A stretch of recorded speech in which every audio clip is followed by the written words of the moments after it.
Good day and welcome back to another World of Warcraft video. In this video we're going to be taking a look at basically how you can get a high enough score for week 3 of the Dastardly Duos event.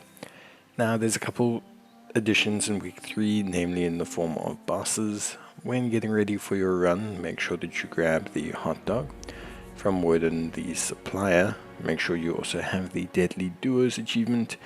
This is a achievement that you can obtain by winning a match by coming back from behind, so making sure that you're defeated 3 times before you win the match.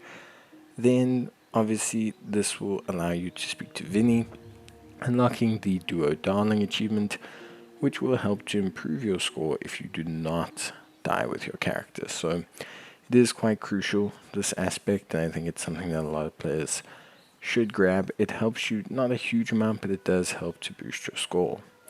Next, to prepare for the run, make sure you apply or hotkey the interact key in your key binding so that you can interact with the mines more easily, and make sure that you hotbar the clocks and the horns, especially the horns, because you're going to want to be able to just quickly, rapidly call these. They're an instant cast. It's something you're going to want to use throughout the run to boost the amount of mobs that you take on.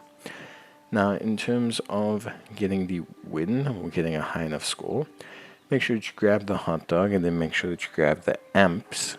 This will improve your movement speed, which me as a melee class finds incredibly useful. If you may be a range class that's using the party or whatever, and you want to, obviously do something a bit different, maybe take healing, then that's entirely up to you. After that, basically, the only real tips that I can give you are to consider bringing foods, to consider bringing flasks, and basically to just prep as if you would for challenging content, because the better you prep, the more damage you do, the better your time is going to be. Now, the start of the run follows the same procedure as always. Make sure that you focus the ads, but while you're doing this, try to destroy the props as quickly as possible. This serves 2 purposes. It, 1, allows you to grab the orbs, and 2, allows you to position them before the bosses arrive. Generally, you want to position them around the edge of the area, and you do generally want to split them up. So you want to kind of leave them, split up so that you can have a little bit of a better time. Now, the 2 new bosses this week that I added in are Steam Rigger and Rattlegore. We'll cover Rattlegore first because I challenged him first in the run. He stacks attack the more he hits you, so what you're going to want to do is just every now and then break away and create space between you and him, allowing you to essentially give yourself a bit of a break from his huge damage.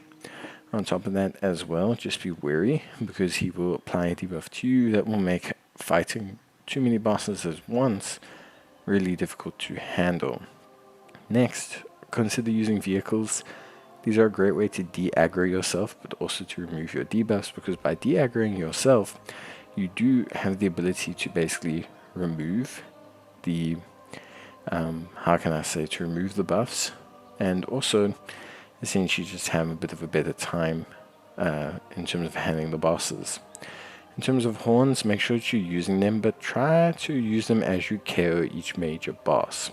So don't be fighting like 3 or 4 major bosses at once, because the horns can actually summon major bosses, and by using them too many times on one go, you can overstack yourself and just cause you to have a huge issue.